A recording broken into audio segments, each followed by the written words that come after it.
वंचित बहुजन आघाडीने जवळपास 15 दिवसांपूर्वी अफसर खान यांनी वंचित बहुजन आघाडीमध्ये प्रवेश केला। अफसर खान यांचा अल्पपरिचय तुम्हाला सर्वांना माहिती आहे की ते 5 वेळा नगरसेवक राहिलेले आहेत, 3 वेळा विरोधी पक्षनेते राहिलेले आहेत, 2 वेळा सभापती राहिलेले आहेत आणि प्रवेश केल्यानंतर बाळासाहेब आंबेडकर यांची भेट घेतली। भेट घेतल्यानंतर पुन्हा औरंगाबादला आलो। येण्यापूर्वी त्यांची लोकसभा निवडणुकीसाठी उमेदवारी जाहीर झाली आणि तेव्हापासून अफसर खान यांच्यासोबत आमची वंचित बहुजन आघाडीची सर्व टीम, सर्व पदाधिकारी, कार्यकर्ते, शहर जिल्ह्यातले, महिला आघाडीचे, युवक आघाडीचे सर्व तालुकानिहाय बैठका, सर्कलनिहाय बैठका, कार्यकर्त्यांच्या भेटीगाठी या आम्ही सर्व केल्यात आणि या सर्व गोष्टी करत असताना आम्हाला जिल्ह्याभरात, शहरमध्ये खूप मोठा चांगला प्रतिसाद मिळाला आणि लोकसभेच्या निवडणुकीसाठी एक अनुकूल वातावरण आणि सत्ता संपादन करण्याचं वातावरण आम्हाला मिळालं।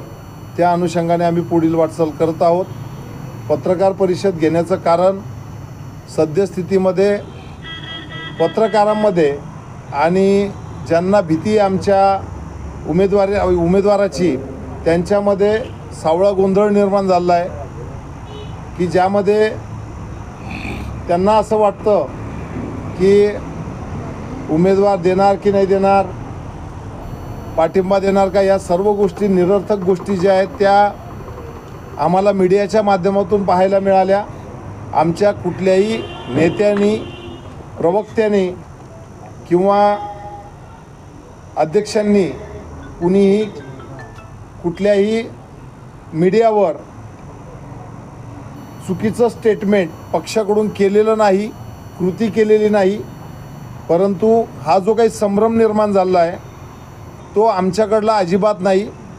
आमचं महाराष्ट्रामध्ये सर्व कार्यकर्ते व पदाधिकाऱ्यांचं एकच लक्ष होतं, ते म्हणजे बाळासाहेब आंबेडकर यांची अकोला लोकसभेची निवडणूक आणि आम्ही औरंगाबादमधून वेगवेगळ्या पद्धतीनं मतदार सोबतच पदाधिकारी यांना घेऊन बाळासाहेबांचा प्रचार प्रसार केला आणि त्यामध्ये खूप चांगला रिझल्ट आपल्यासमोर 4 जूनला दिसून येणार आहे। आताचा विषय बघितला तर वंचित बहुजन आघाडीची भूमिका ही पूर्णतः स्पष्ट पूर्वीच होती की आम्ही उमेदवार लढवणार आणि तो उमेदवार अफसर खान असणार आहे।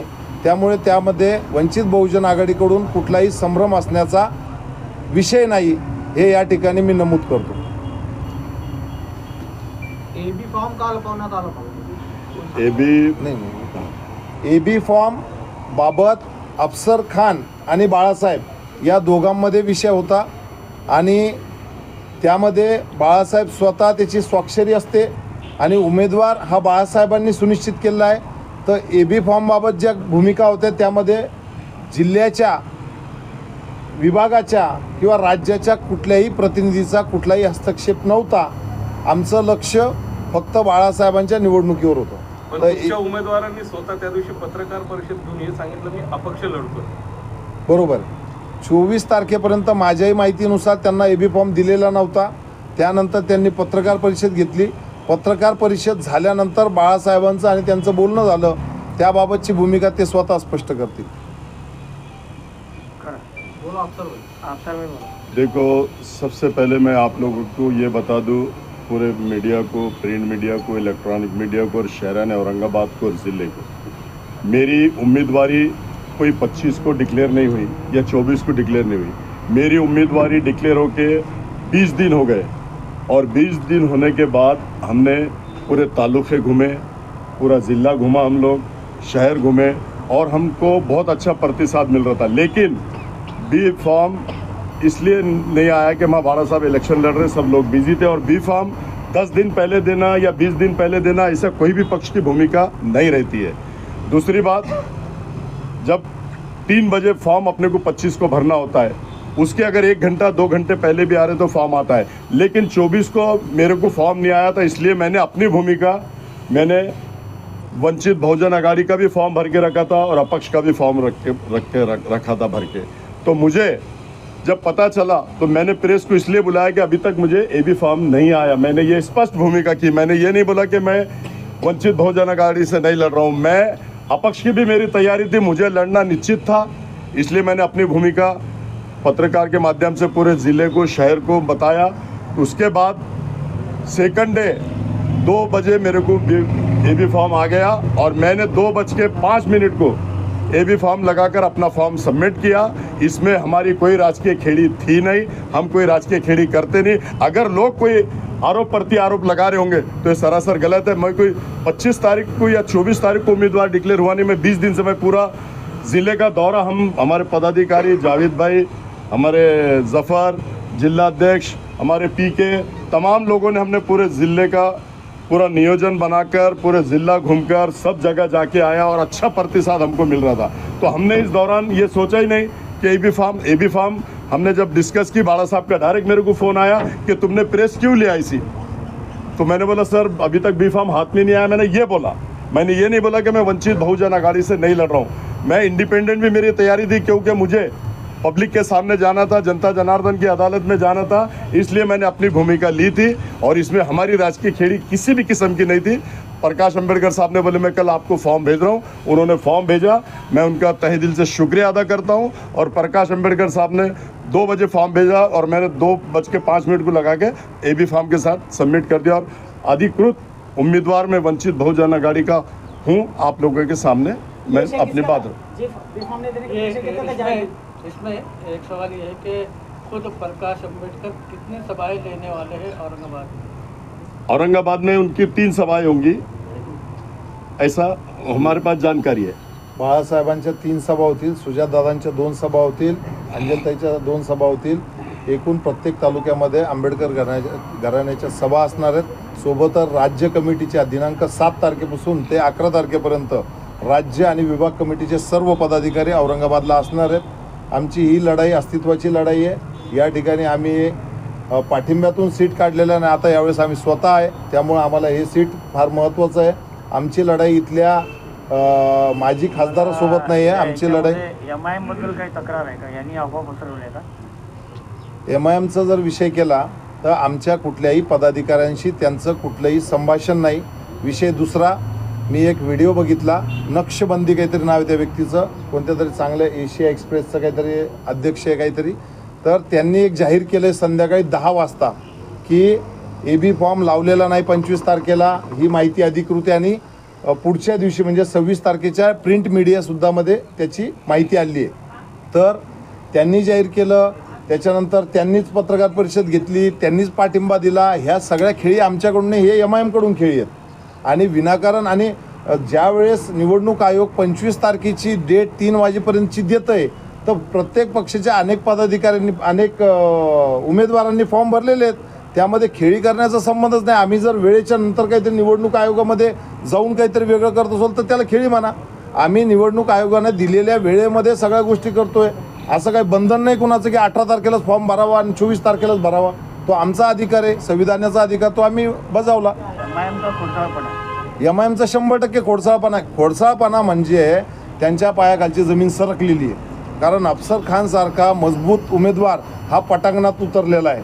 आणि त्यांच्यामधले अंतर्गत कलह जर बघितले तर बहुतांश लोक आम्हाला संपर्क करण्याचा प्रयत्न करत आहेत, त्यामध्ये लोकप्रतिनिधी आहेत. मग आम्हाला खेळी करण्याचा गरजच नाही आहे. 5 वर्षामध्ये त्यांनी जे काही कामं केली नाहीत त्यामुळे लोक आम्हाला हे करतात. माझी नगरसेवक तुमच्याबरोबर आहे, संपर्कात आहे का काही नगरसेवक? संपर्कात आहेत का MIMची? स्वतः इम्तियाज जलील संपर्कात आहे का? इम्तियाज जलीलचा आमचा काय संबंध? कशाचा? ते तर तुमच्याकडून आम्हाला माहिती मिळाली पाहिजे. 26 को स्क्रूटनी हुई और आज 27 एक ही दिन है. 12 तुमच्या उमेदवारांनीच हा भ्रम निर्माण केलेला आहे. त्यांनी स्वतः पत्रकार परिषद घेऊन सांगितलं होतं ना का मी अपक्ष लढतोय. हो, 24 पण फॉर्म नाही मिळाला ते पण त्यांनी स्पष्ट केलं ना. आताच बोललो ना मी तुमच्याशी की 24 तारखे उद्याचा 3 वाजेपर्यंत टाइम होता, म्हणून मी बोललो की नाही भेटत असेल तर मी अपक्ष लढवणार. कधी मिळाला एबी फॉर्म? एबी फॉर्म कधी मिळाला? 25 तारीख को 2 बजे और 3 बजे तक भरने का टाइम था और 2:05 को मैंने सबमिट कर दिया. अब ये बोल रहे कि इन्होंने गुपचुप भरा, चोरी से भरा, तो मैंने क्या पिछले दरवाजे से आके कलेक्टर साहब को दिया क्या?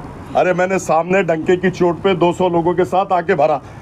चोरी का काम ये लोग करते, हम तो डंके की चोट पे बात करते हैं और डंके की चोट पे हर चीज़ का खुलासा देते हैं। ये बोल रहे कि खामोशी में भरा। अरे जब वेबसाइट पे जब आ गया तो तुम क्या अंधे हैं? तुम खुद उम्मीदवार है, मेरा ऊपर है और उसका मेरे नीचे है उम्मीदवार। तो ये एडिटर उनका बोल रहा है, शहर अध्यक्ष रतालू बोल रहा कि फॉर्म ही नहीं भरे। तो कितनी गलत बात है। हमने कोई चोरी से फॉर्म भरा नहीं, पिछले दरवाजे से आके भरा नहीं, सामने से जाके गाड़ी अंदर ले जाके 200 लोगों के साथ आके हमने फॉर्म सबमिट किया।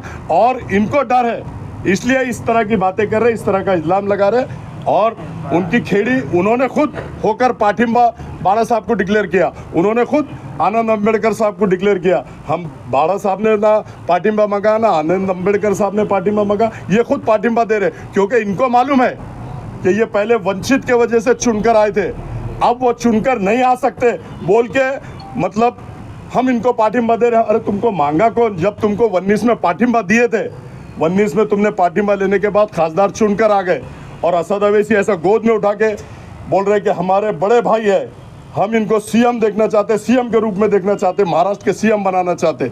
4 महीने के बाद जब उनका वक्त आया सीएम बनने का या 50 सीट आने का या 25 सीट आने का, तो तुमने 50 खोके लेके युति तोड़ डाली। प्रकाश अंबेडकर साहब के साथ आपने गलत किया, मुस्लिम समाज के साथ गलत किया, दलित समाज के साथ गलत किया। ये तुम्हारी भूमिका है। हमारी भूमिका प्रकाश अंबेडकर साहब की स्पष्ट है, हमारी स्पष्ट है, हमारे पूरे जिला अध्यक्ष, शहर अध्यक्ष पूरों की स्पष्ट भूमिका, और हम स्पष्ट भूमिका जनता के सामने रखते हैं। और आपके माध्यम से जनता को हम पूरे जिले को बताना चाहते हैं कि हमारी राजकीय खेड़ी कोई नहीं थी। इनको कौन बोला शागद में? खुद होके बोलो कि हम वहाँ पार्टिंबा दे रहे। अरे हमने अगर बाड़ा साहब ने अगर बोला कि हम पार्टिंबा दे रहे, एक लाइन का कहीं उनका स्टेटमेंट बताओ, या कोई पेपर में 2 लाइन की बात में आई हुई बताओ। उन्होंने ये कभी कहा नहीं। उन्होंने, आपने उनके नेशनल चैनल पे आपने सुना होगा कि औरंगजेब के शहर से, औरंगाबाद से दूसरी बार अगर कोई मुस्लिम जीतेगा तो वो अफसर खान होगा। जब वो इतना बड़ा स्टेटमेंट दे रहे हैं तो इनको पार्टिंबा देने का या इनके साथ आने का कोई सवाल ही पैदा नहीं होता। वो देश के नेता है, महाराष्ट्र के नेता है, और वो अपनी भूमिका पे स्पष्ट है और हम भी अपनी भूमिका पे स्पष्ट है, ऐसा हम कहते हैं। नहीं, फिर प्रकाश अम्बेडकर साहब को लेट क्यों हुआ?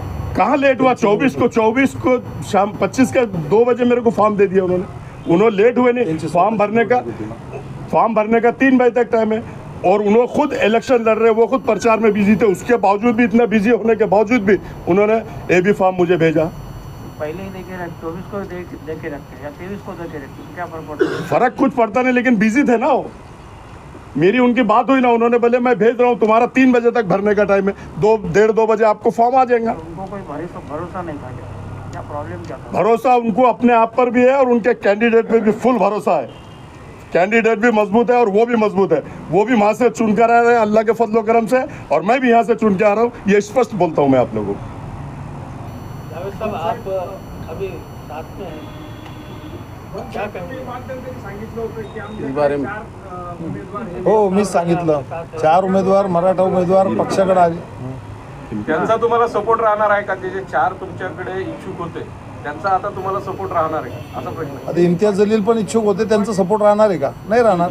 सांगा त्यांना सपोर्ट देता का? द्या मला, तर एहसान उतरेल.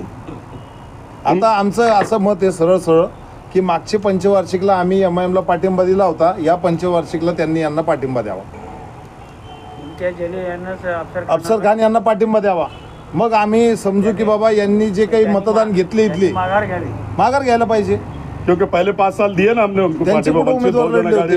कुठे उमेदवार लढले महाराष्ट्रात? कुठंच नाही. मग एक आम्ही 5 वर्ष तुम्ही केले, आता एक 5 वर्ष आम्हाला द्या, आणि त्या 5 वर्षात तुम्ही जेवढं काम नसेल केलं त्याच्या 10 पट आम्ही काम करून दाखवतो. जनताचा रोज जो आहे त्या उमेदवाराला अजिबात लाईक करत नाही, ते हिंदू असो किंवा मुस्लिम असो किंवा बौद्ध असो. म्हणजे जे काही सर्वसामान्य जनता आहे त्यांना जातीचं राजकारण नको आहे, त्यांना विकासाचं राजकारण पाहिजे. आम्ही त्यांना पाठिंबा याच उद्देशावर दिला होता. वेल एज्युकेटेड आहे, पण त्यांचं एज्युकेशन हे 0 आहे. हे या 5 वर्षात सापडलं. त्यांच्या जलील को कितना फटका बैठेगा? जलील को फटका बैठने का सवाल ही नहीं आता, रेस में भी नहीं है. फटका बैठने का क्या सवाल है? वो रेस में भी नहीं है.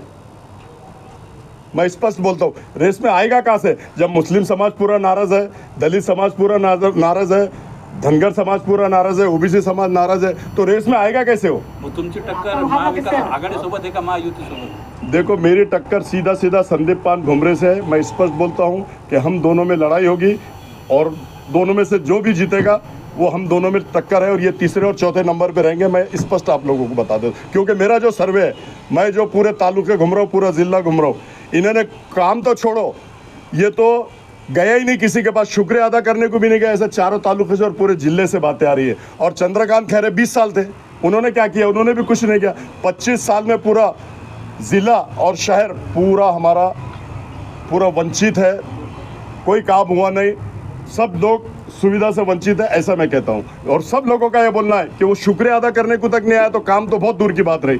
तो इस बेस पे सारे तालुके के लोग, सारे ज़िले के लोग ये बोल रहे हैं कि वंचित बहुजन अघाड़ी अफसर खान एक मजबूत कैंडिडेट है और वो सबको, समाज को साथ में लेके चलता, शहर में इतना विकास करता है तो अब पूरे तालुकों का भी विकास करेगा।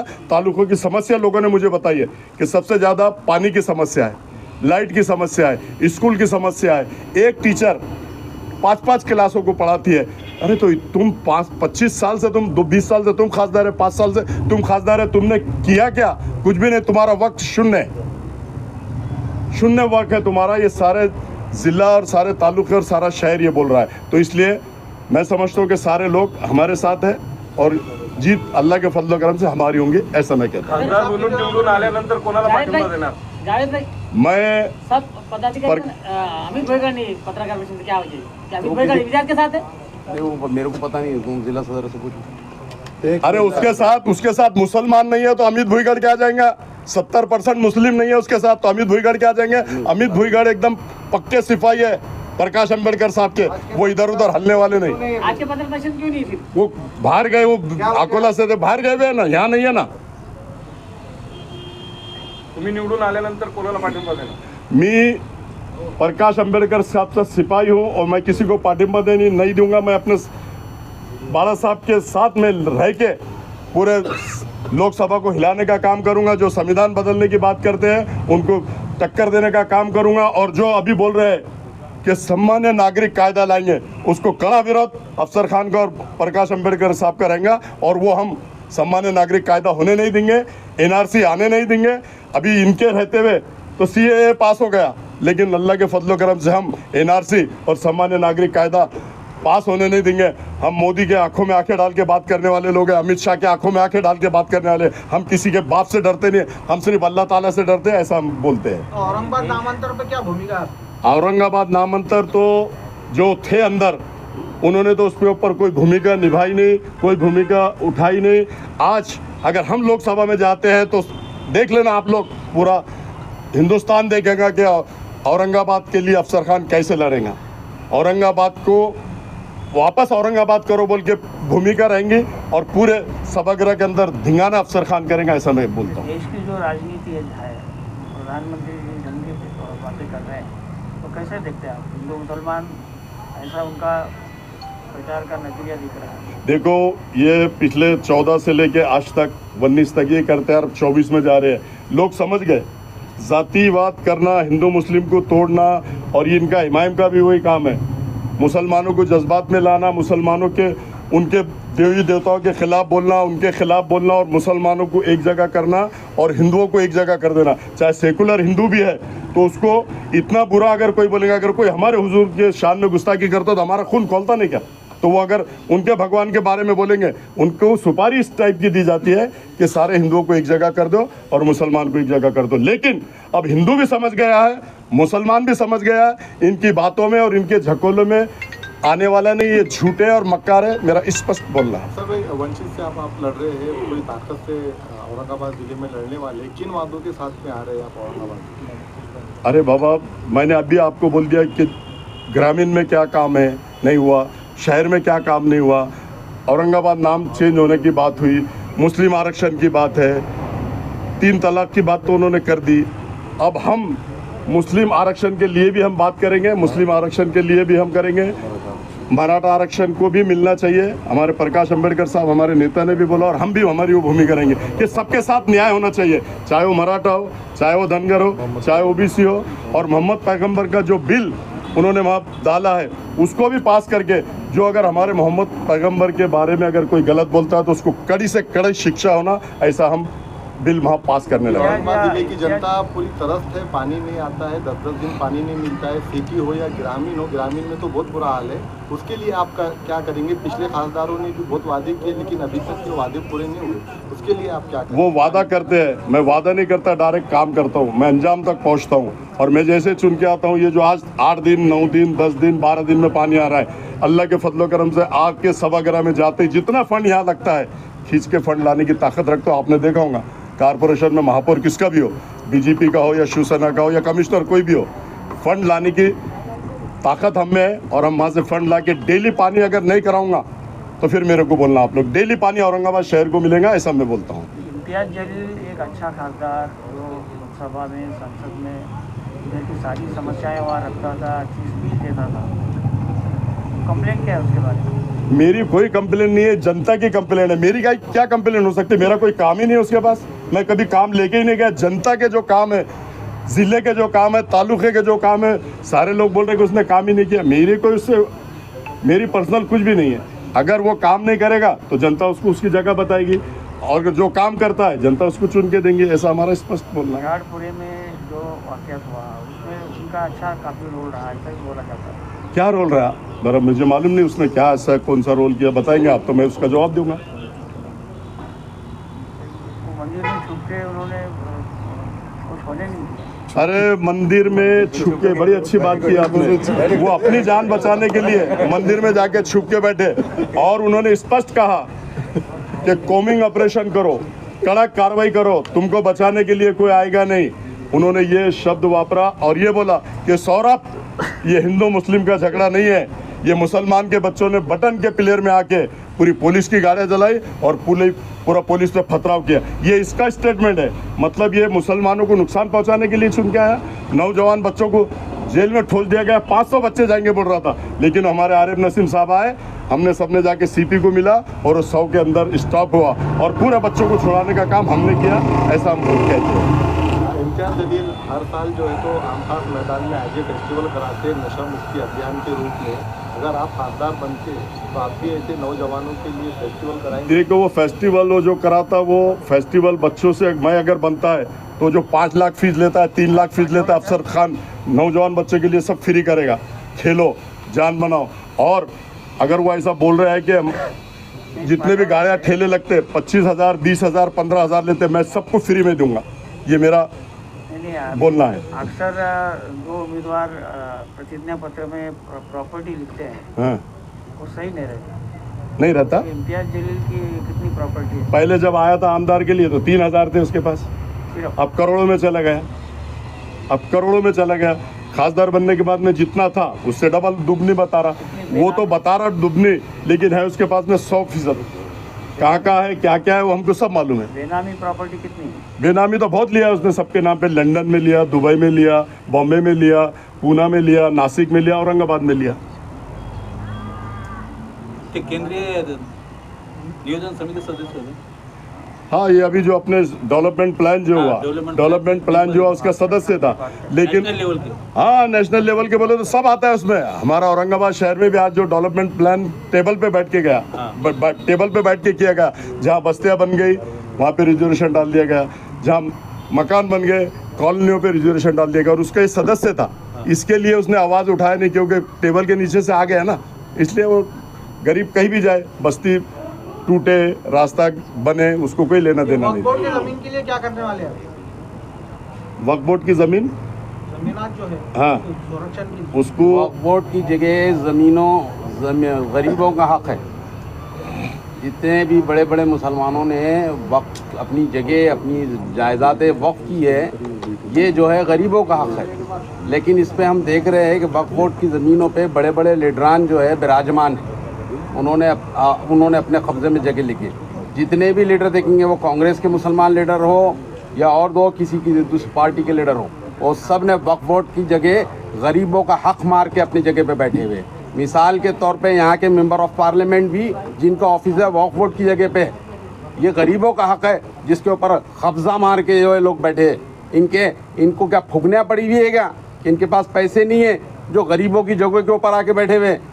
वक्फ बोर्ड गरीबों का हक है।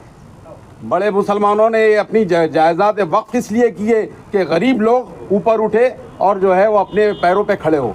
लेकिन हम देख रहे हैं कि बड़े बड़े लीडरान जो है वो वक्फ बोर्डों की जगह पे बैठे हुए। ये वीडियो कौन किसके ऊपर जो कौन सी जगह पे बैठा हुआ है? ये पूरे जालना रोड की जो है जगह है जितनी है, किसकी जगह है? ये सारी जगह वक्फ बोर्ड की है। और इसके ऊपर कौन बैठा है? कोई गरीब इसके ऊपर पेट भर रहा है? कोई गरीब इसके ऊपर पेट नहीं भर रहा है। वो लीडरान, वो छोटे लीडरान जिनकी नीयतें सही है नहीं है, जो गरीबों के माल के ऊपर अपने जो है दीदे लाल करके उसके ऊपर काबिज बैठे हुए। इसके जवाब तो उनको यहाँ जो मिलेगा मिलेगा, लेकिन आखिरत में इससे ज़्यादा जवाब मिलेंगे। उनके नाम बता दीजिए ना साहब। पूरे लीडरान, सारी पार्टी के मुस्लिम लीडरान बोल दिया मैंने। अब समझ लो और अब गिन लो आप कितने लीडरान हैं। इवन इंक्लूडिंग यहाँ के मेंबर ऑफ पार्लियामेंट का भी नाम बोला आपको। आपके सुनने में नहीं आया, वो मेंबर ऑफ पार्लियामेंट का नाम सुनने में नहीं आया आपके। उसके अलावा सारे कांग्रेस के मुस्लिम लीडरान। वीडियो कॉन पे कौन बैठा हुआ है? यहाँ की ये पूरी जगह पे कौन बैठा हुआ है? कौन है? सारे जो है मालदार इंडस्ट्रियलिस्ट बैठे हुए हैं वहाँ पर। और वो जगह जो है हक जिसका है वो गरीबों का हक है। वो गरीबों का हक मार के खाए, अल्लाह ताला गारत करेंगे उनको। औरंगाबाद शहर में एमएम पार्टी का जन्म आपने करवाया, गोंडा ने एमएम पार्टी औरंगाबाद में आपने लेकर आया। क्या आपको लगता है कि ये आपकी बहुत बड़ी गलती? नहीं, गलती नहीं है। देखो, मुस्लिम लीडरशिप कहीं से भी कांग्रेस जो है बिरयानी के अंदर मुस्लिम लीडरशिप खरीदना चाह रही थी। अल्लाह का करम था कि उस टाइम जो आए थे उस टाइम जो है जमात में बहुत इखलास था। आज वो इखलास वो जमात में नहीं रहा। अब वो जमात में इखलास ये रहा कि मेरी रोटी रखी हुई है और मेरी रोटी पे दाल कैसी आती है। तो आज वो जमात का ये हाल है कि वो सिर्फ रोटी पे दाल खींचने का काम करे। और हम जब थे वहाँ पे उसमें इखलास था और हमने मुस्लिम लीडरशिप को बढ़ाने की कोशिश की थी और अल्हम्दुलिल्लाह उसमें हम कामयाब भी हुए। स्टार्टिंग में अन्ना सेठ लोगों के बारे में बात करते हैं और जो बटन और गुटखा के बारे में नशीले जो पदार्थ है उसके खिलाफ भी लड़ते हैं। अब क्या हो गया? देखिए, उन्होंने जो वक्फ बोर्ड धन्ना सेठ सारे अंदर जाएंगे, बैठ के मैं एफआईआर कराऊंगा, ये पूरी बिल्डिंगें टूटेंगी, यहाँ गरीबों के मकान बनेंगे, यहाँ गरीबों को फैसिलिटी मिलेंगी, लोग गरीब यहाँ पेट भरेंगे, ऐसा उन्होंने कहा था। और उसके बाद में उन्होंने आवाज़ उठाने के बाद में सारे धन्ना सेठ से मिलके 7 करोड़ रुपए लेके और उन्होंने आवाज़ को दबाने का काम किया। जहाँ भी वो आवाज़ उठाते, गुटखे की आवाज़ ले लो, देशी दारू की आवाज़ ले लो, वाइन शॉप की आवाज़ ले लो, रेती की आवाज़ ले लो, आप हर वक्फ बोर्ड की आवाज़ ले लो, हर आवाज़ उठाकर मैनेज हो जाते हैं। वहाँ से पैसा ले लेते और चुप बैठ जाता है। आप बोलो ना, वो बोलता है मैंने ये आवाज़ उठाया, रिजल्ट क्या है? 640 दोनों ने मिलके वहाँ पे क्वेश्चन किए, रिजल्ट कितने आए वो बताओ। बातें करना तो सबको आता है और सब करते हैं, उसका रिजल्ट चाहिए। 640 में जो आवाज़ उठाई उन्होंने लोकसभा में, उसका नतीजा कितने आए? एक भी नहीं आया। मैं समझता हूँ उनके हक में एक भी नहीं आया। वो आवाज़ उठाने के बाद में जो मैनेज हो जाता है, चाहे वो लोकसभा हो, चाहे वो अपना शहर हो, या हिंदुस्तान हो, या महाराष्ट्र हो, वो मैनेजमेंट कर लेते हैं और उसमें रिजल्ट 0 होता है, रिजल्ट आता ही नहीं, ऐसा हम कहते हैं। सर, अभी आदर्श बैंक घोटाले का जो किस्सा है, हाँ, उसमें आपका कुछ योगदान है क्या? और आपने कुछ उसके ऊपर काम किया क्या? और लोगों को लिए कुछ रिलीफ आप देने वाले हैं क्या? देखो, अभी उसने जो आदर्श घोटाले का आवाज़ उठाया, नौटंकी थी, नाटक किया, नौटंकी किया, लोगों को बताया कि मैं नौटंकी और नाटक कर रहा हूँ। उसने आदर्श घोटाले में किसको 100 रुपये दिलाए मुझे बता दो आप? किसी को दिलाया नहीं उसने। और 538 लोगों को उसने गुना दाखिल करा दिया 353 का। अब कुछ फ़ायदा तो किसी को मिला नहीं। पहले खाने को परेशान है घर में, अब उनको 7/12 देना है या टैक्स पावती देना है या वकील लगाना है। 538 लोगों पे गुना दाखिल करा दिया। ये उसने आदर्श घोटाले का ये इनाम दिया उनको। अब आदर्श घोटाले के पैसे तो बहुत दूर की बात है, 538 लोगों पे गुने दाखिल करा दिया। यही आदर्श है उनका। मुसलमान बच्चों को अंदर कराना, यही आदर्श है उनका। 500 बच्चे अंदर जाएंगे बोल के, ये आदर्श है उनका। अफसर भाई, आपके ऊपर भी आरोप लगता है कि आपके जुगाड़ के अड्डे चलते हैं शहर में। देखो, जुगाड़ के अड्डे चलते हैं, मेरे तो पूरे शहर में चलते हैं। उसमें दम है तो आना। जैसे गुटखे के पास अनवर के साथ पार्टनर है, उसका गुटखे का धंधा बढ़ाने के लिए मारवाड़ी के पास काई को रेट मारा। अगर मेरा धंधा चलता तो आना, बता। या फिर पुलिस कमिश्नर काई के लिए यहाँ पे, वो करेंगे ना कार्रवाई अगर मेरे धंधे तो। ये तो इसके तो धंधे गुटके के हैं, इसके तो धंधे राशन के हैं, बायोडीजल में 3-3 लोगों के साथ पार्टनर है, नंबर 2 के धंधे रेती गैस के हैं पूरे धंधे। ये नंबर 2 के धंधे करता और दूसरे पे इल्जाम लगाता। मैं तो वाइट कॉलर हूँ। 28 साल में मैंने जब से कारपोरेटर बना 95 से लेके आज तक, मेरा अगर कोई एक भी धंधा ऐसा बता देगा या 10/10 की जगह वक्फ बोर्ड की मैंने लिया है या कारपोरेशन की लिया है या गवर्नमेंट की लिया है, गुलामी लिख दूंगा। अभी मेरे इलेक्शन भी नहीं लड़ूंगा। लेकिन इन्होंने तो ढोरकिन में 22 एक कर ली, पीसा देवी पे 20 एक कर ली, नासिक में एक वक्फ बोर्ड की जगह ली, पूना में वक्फ बोर्ड की जगह ली। इनको बेवा, यतीम, यसीर के भी जगहों पे डाका मारते हैं। हमने कभी जिंदगी में हमारे लाइफ में हमने 10/10 की भी जगह लिया तो आप बता दो, गुलामी लिख देंगे पूरे शहर ने औरंगाबाद की और पूरे प्रेस की। आप खासदार बनने के बाद पहला काम क्या करेंगे आप? पहला काम पानी का करूंगा शहर में, और ग्रामीण के 3 काम बता दिया मैंने, वो करूंगा। म्हणजे निवडणुकीचा मुख्य जाहीरनामा हा असणार आहे पाण्याचा. हा? पाण्याचं राहणार ना. पाणीचं सर्वात मोठं काम आपलं पाणीचंच आहे. लोक त्रस्त हंडे घेऊन येतात माझी मागणी, हा काम सर्वात पहिला करणार ये मी. बात ऐसी है कि हिराड़पुरे का जो किस्सा आपने बताया, हिराड़पुरे में इन्हों मंदिर में थे, तो इन्होंने मंदिर बचाया या भगवान ने इनको बचाया? भगवान ने इनको बचाया, ये जाके छुप गए। जो ऐसा लकड़ी लेके आए ना, पूरे लोग उनके आंख पे चले गए। तुमको वोट भी दो और तुम्हारी लकड़ी से मार भी खाओ तो कौन ऐसा पागल है? और सवेरे तक निकले नहीं अंदर से डर के। प्रकाश अंबेडकर जी की पहली सभा कहाँ पर लेने वाली, बिड़वा पास या आपका? अभी डिसाइड हुआ नहीं, साहब ने टाइम दिए नहीं। जैसा अभी साहब तो कल तो फ्री हुए, अब चिन्ह आएगा, चिन्ह आने के बाद में जिलाध्यक्ष हमारे पूरे पदाधिकारी हम मिल के बात करेंगे और जैसा वो टाइम देंगे आपके सामने रखेंगे। परफेक्ट मैनेजमेंट रहेगा।